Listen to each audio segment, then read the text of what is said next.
Radio Rahim here with the Magic Man, Paulie Malignaggi, in London, ready to call another epic fight. We've got Triple G and Kell Brook. We just saw the media workout. A lot of times you don't learn much, but these guys did kind of show us a little something on the mitts and whatnot. Do you feel like you learned anything about the fighters today? I wouldn't take too much into it tactically. I mean, we know they're both very good fundamental fighters, and they've got some ability. We saw Kell show off some athletic moves.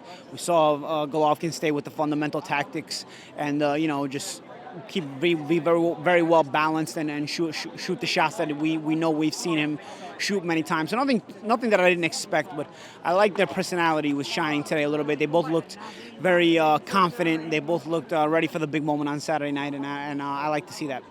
So much was made when the fight got signed about the weight. This is worse than Amir Khan and Canelo. This is a mismatch. This is ridiculous. And then we saw the 30-day weigh-in where Kell Brook comes in at 76, and then he's only down to 67 7 days out of the fight. As a fighter, how do you believe he's been making either 47, or has he put on that much weight for this fight at 60? No, I think we all come down from a very high weight to make weight. I just think he can be a little bit more comfortable. He can eat healthy and maybe have bigger meals. You know, a lot of times when you have to make a weight, you struggle to make. Not only do you have to eat less, you have to eat healthy, but then your healthy meals also have to be smaller, to the point where you're having almost nothing to eat. So I think he's remained healthy while keeping on the weight, because I think he's probably been eating healthy, but able to serve himself bigger portions. And I think he'll make the weight comfortably, regardless of what he weighs today. I think he's letting his body breathe, and he'll be comfortable on Saturday night. But we'll see, because Golovkin is still the guy who's naturally used to fighting middleweights, who's been fighting at middleweight, and it's still new territory for Kell Brook. We know Kell Brook can box. We've seen him crack really efficiently, but not huge knockout power. Does fighting at this weight give him the knockout power he may need to at least back Triple G up?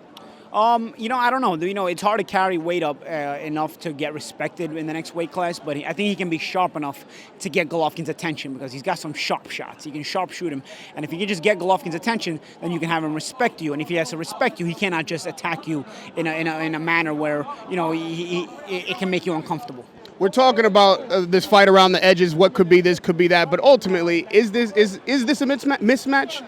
I wouldn't call it a mismatch on paper. You certainly favor Golovkin, and you could see it ending early or not. There's a lot of possibilities in this fight, but only strictly because Kell Brook is so talented. But you'd have a hard time not favoring Golovkin. You've had a lot to say about Manny Pacquiao over the years. He's retired and then literally come right back. Did he retire? I don't know if it counts as retirement when you fight 5 months later. But yeah. Exactly. Maybe it was just that Mayweather retired and he wanted to, do the same thing Mayweather did. So he's coming back against Vargas. Do you think that, even though it's only been 5 months, that a fighter, when he says to himself he's retired, it's done, he relaxes a bit? Is that fight one that's going to be competitive in any way? Yeah, I think it's going to be competitive because Jesse is a good fighter, and he'll make it competitive, and we'll see what the two fighters bring out on each other. I think it'll be a nice, fun fight. But at day's end, I don't think Pacquiao ever intended to retire. I just think he heard Mayweather retire, so he wanted to take a couple of headlines from Mayweather. I don't think when you fight 5 months after you announce your retirement, I don't think you ever planned on retiring. Is there any chance we see that Mayweather-Pacquiao rematch? You think this is those two working towards something like that? It's possible. It's possible. We're in London. Anthony Joshua's home turf. We're waiting to see who he's fighting in November.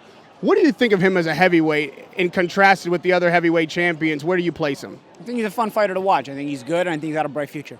Well, as we rank the heavyweight champions, there's a few belt holders out there now. Well, I think Fury's the top guy, and then I think it's close between Joshua and Wilder.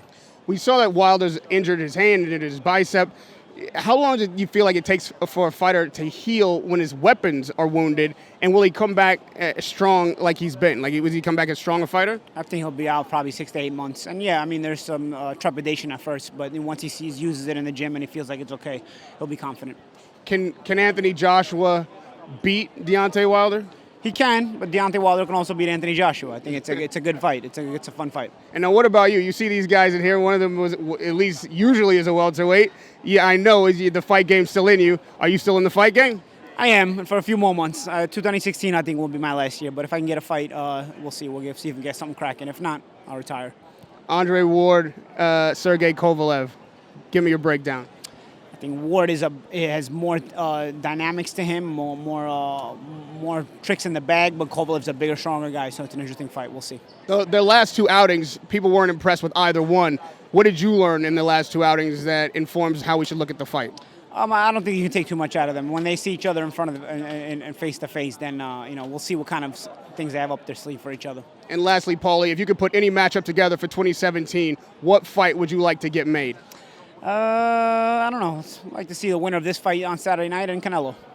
Radio Rahim with the Magic Man, Paulie Malignaggi, right here in London, Covent Gardens. I'll see you at the O2 Arena Saturday night.